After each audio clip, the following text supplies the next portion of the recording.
आप देख रहे हैं डार्क फाइल्स। तो चलिए बढ़ते हैं आज की इस कहानी की ओर।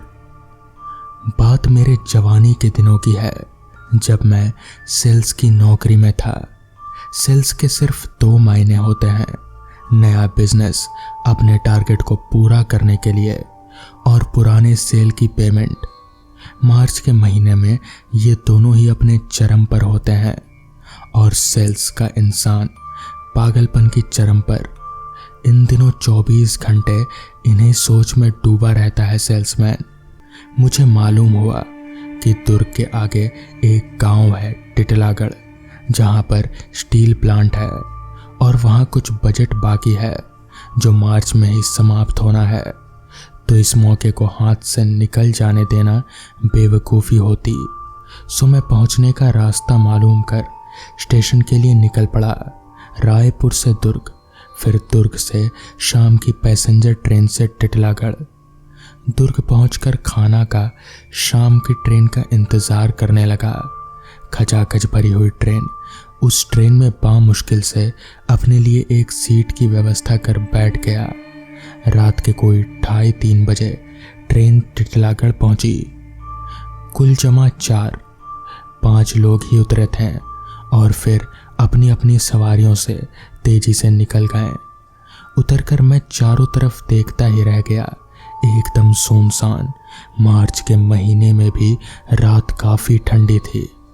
कहीं भी कोई परिंदा नजर नहीं आ रहा था। सोचा बाहर जाकर देखूं, शायद कोई सवारी मिल जाए। स्टेशन से बाहर सिर्फ एक पीला बल्ब टिमटिमा रहा था। ग्राउंड के कोने में एक रिक्शा खड़ा था। उसके पास जाते ही एक अजीब सी गंध आई, जिसे मैं याद नहीं कर पाया कि किस चीज़ की है, पर बेहद ही तेज गंध आई और मैं सहन नहीं कर पाया। तेजी से वापस स्टेशन के अंदर आ गया। सोच रहा था कि क्या करूं, तभी स्टेशन मास्टर अपने कमरे से निकले। देखते ही बोले, रात में बाहर मत जाइए, वेटिंग रूम में बैठ जाइए। वेटिंग रूम के नाम पर उस छोटे से स्टेशन में एक बहुत छोटा सा कमरा, अंदर एक बेंच, एक कुर्सी थी। अंदर पहुंचा तो देखा एक बूढ़ा, उसकी पत्नी, एक लड़का और एक लड़की बैठे थे। बूढ़े ने खरखराती आवाज में अपने पास बेंच पर बैठने को कहा। मैं बैठा जरूर, लेकिन फिर भी वो तेज गंध आने लगी और मुझे बहुत तेजी से उल्टी आने लगी। मैं तेजी से उठकर प्लेटफॉर्म पर चला आया और पटरी की तरफ मुंह कर उल्टी करने की कोशिश करने लगा। ठीक तभी मुझे किसी के हाथों ने अंदर की ओर खींच लिया। देखा तो स्टेशन मास्टर थे। अरे भाई, मरना है क्या? कूदना चाह रहे हो क्या? मुझे लगा वाकई में मैं गिरने वाला था, पर पास में वही बूढ़ा खड़ा था, मुस्कुराता हुआ चुपचाप। मैं बाहर ही पड़ी एक बेंच पर बैठ गया। सोते जागते हुए सुबह हो गई। तैयार होकर निकल ही रहा था कि फिर मुझे वही परिवार नजर आया। बूढ़ा तेजी से मेरी ओर आया और साथ ही वो बदबू भी आई। तभी मुझे अपना एक दोस्त नजर आ गया और मैं उसे आवाज़ देकर उसके साथ काम करने को निकल गया। उसने आग्रह किया कि स्टेशन से निकलकर कोई भी नाश्ते की जगह नहीं मिलेगी, सो यहीं से नाश्ता करते चलें। जब हम नाश्ता कर रहे थे तो मैंने देखा वो बूढ़ा मुझे बुला रहा था। मैंने दुकान वाले को कहा, उन चारों को भी चाय पिला दो। मेरे आश्चर्य का ठिकाना नहीं रहा जब वो लोग मेरे अलावा किसी और को भी नहीं दिखाई दे रहे थे। मेरे दोस्त ने हंसते हुए कहा, अरे जब हजम ही नहीं कर सकते तो इतने पीते क्यों हो? बात आ ही गई होगी, सिर्फ मेरे दिमाग की घंटी बजती रही। कल रात को जिनको मैं देख पा रहा हूँ, कोई और उन्हें क्यों नहीं देख पा रहा है। दिन बेहतरीन रहा, ऑर्डर अच्छा मिल गया था और दोस्त के साथ ढाबे में खाना खाकर जब स्टेशन पहुँचे तो रात के तकरीबन 11 बजे का समय हो गया। टिकट लेकर दोनों दोस्त बातें करते रहे।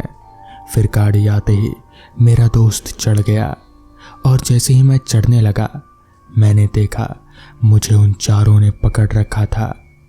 बहुत कोशिशों करते जब मैं नहीं चढ़ पाया तो दोस्त को आवाज़ देकर मैं अजीब से बेहोशी में समा गया। होश आया तो देखा मैं ट्रेन में लेटा था और मेरा दोस्त पास बैठा था। उसने मुझे पूछा, अरे ट्रेन से पैर कैसे फिसला? थोड़ी देर हो जाती तो ट्रेन के नीचे चले जाते तुम। खैर मैं कुछ नहीं बोला, पर यह अलबत्त समझ गया कि वो चारों मुझे मारना चाहते थे।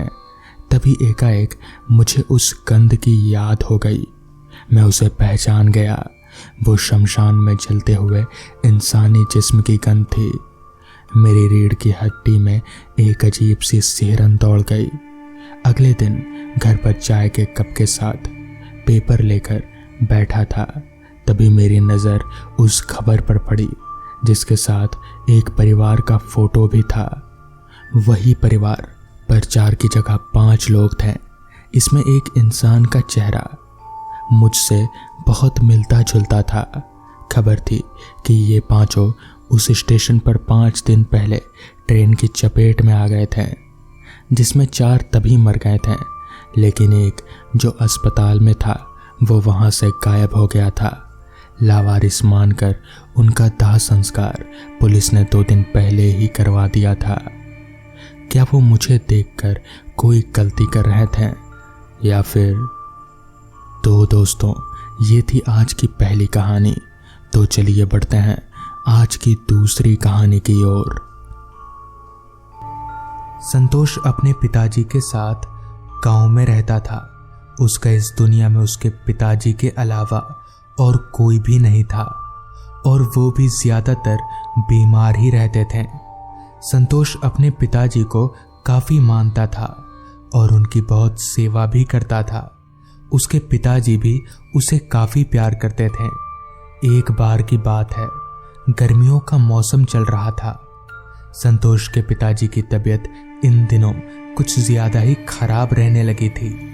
एक रात जब संतोष और उसके पिताजी साथ बैठकर खाना खा रहे थे, तभी अचानक से संतोष के पिताजी को कुछ होने लगा।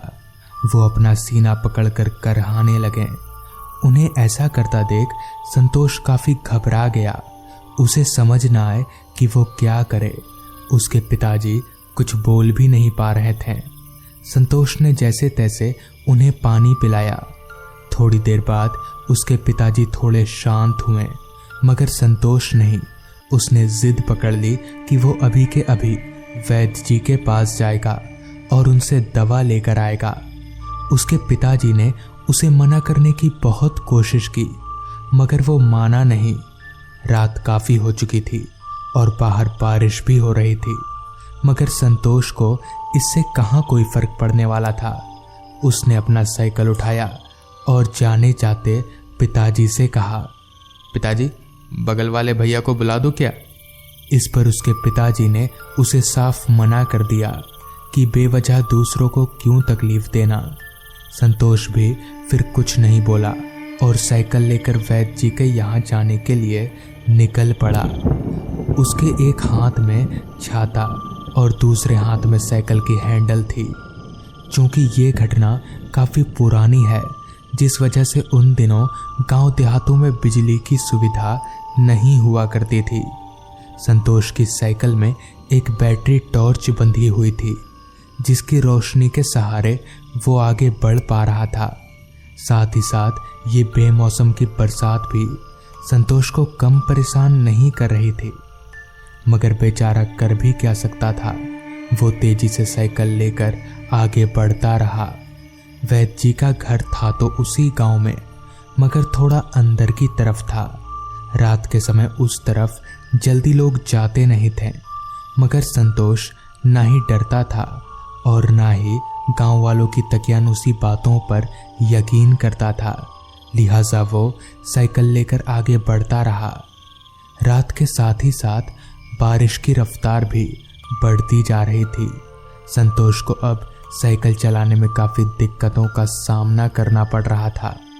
हवा की रफ्तार भी उसका छाता बार बार पीछे की तरफ कर दे रही थी, जिसे एक हाथ से संभाल पाना उसके लिए मुश्किल हो रहा था। जैसे तैसे बरसात से लड़ते झगड़ते संतोष वैद्य जी के यहाँ पहुंचा। उसने साइकिल को साइड में लगाकर घर का दरवाज़ा पीटा। अजीब बात तो ये थी कि वैद्य जी दरवाज़ा खोल नहीं रहे थे। बहुत बार दरवाज़ा पीटने पर और अपना नाम लेने पर ही वैद्य जी ने दरवाज़ा खोला। दरवाज़ा खोलते ही वैद्य जी ने संतोष को अंदर लिया और झट से दरवाज़ा बंद कर लिया। वैद्य जी थोड़े घबराए से लग रहे थे, उनकी सांसें फूली हुई थी। तभी वैद्य जी ने संतोष को बोला, तुम इस वक्त यहाँ पर? दिमाग ठिकाने पर तो है तुम्हारा? तुम जानते नहीं इधर रात हो जाने के बाद कोई नहीं आता? इस पर संतोष बोला, जानता हूँ वैद्य जी, मगर मेरी मजबूरी ही ऐसी है, मुझे आना पड़ा। पिताजी की तबीयत फिर बिगड़ गई, आपसे दवा लेने आया हूँ। इस पर वैद्य जी ने एक सांस छोड़ते हुए कहा, तुम अपने पिताजी को शहर क्यों नहीं ले जाते? यहाँ इन छोटी मोटी दवाइयों से कुछ होने वाला नहीं है, शहर में किसी बड़े डॉक्टर को दिखाओ। इस पर संतोष बोला, उसके लिए तो पैसे भी चाहिए ना वैद्य जी। खैर कुछ देर बाद वैद्य जी ने कुछ दवाइयाँ संतोष के हाथों में थमा दी। संतोष ने उन्हें कुछ पैसे देने की कोशिश भी की, मगर वैद्य जी ने पैसे नहीं लिए। साथ ही साथ वैद्य जी ने संतोष को कहा, अब तुम जाओगे कैसे? इस पर संतोष बोला, जैसे आया था वैसे ही जाऊंगा। तो वैद्य जी बोले, तुम जानते हो ना ये इलाका सही नहीं है, यहाँ आत्माओं का आतंक है। इस पर संतोष बोला, क्या वैद्य जी, आप भी क्या यह सब बात लेकर बैठ गए? जिसके बाद संतोष साइकिल लेकर वापस घर की तरफ चल पड़ा। बारिश अभी भी हो ही रही थी, भले थोड़ी रफ्तार कम जरूर हो गई थी, मगर बारिश हो रही थी। रात भी अब काफी हो चुकी थी। रास्ता पूरी तरह से सुनसान था। रास्ते पर दूर दूर तक बारिश की मोटी मोटी बूंदों के अलावा और कुछ भी नजर नहीं आ रहा था। मगर इन सब बातों से बेखौफ संतोष आगे बढ़े जा रहा था। उसके मन में किसी भी चीज का कोई डर नहीं था। उल्टा वो तो खुश था कि उसे पिताजी की दवा मिल गई। बारिश के बूंदों को चीरती हुई संतोष की साइकिल अभी आगे बढ़ ही रही थी कि तभी अचानक से उसे ऐसा लगा जैसे किसी ने रास्ते को झट से पार किया हो। इतनी जल्दी कि उसे वो शख्स नजर ही नहीं आया। वो थोड़ा चौंक सा गया। उसने साइकिल रोक दी और नजर घुमाकर चारों तरफ देखने लगा, मगर उसे दूर दूर तक कहीं कोई शख्स नजर नहीं आया। उसने सोचा शायद ये उसके मन का वहम होगा, मगर उसे कहाँ पता था कि ये उसके मन का वहम नहीं बल्कि हकीकत है। खैर संतोष साइकिल लेकर वापस घर की तरफ आगे बढ़ने लगा, मगर अब उसे कुछ अजीब सा महसूस हो रहा था। एक अजीब सा अनुभव जिसे लफ्ज़ों में बयां कर पाना मुश्किल है। उसका माथा और शरीर भारी भारी सा लगने लगा था।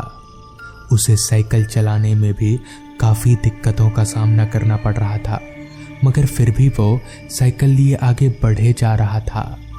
एक और अजीब बात तो ये थी कि उसे अपनी साइकिल पर डबल लोड का भार महसूस हो रहा था, मगर पीछे तो कोई नहीं था।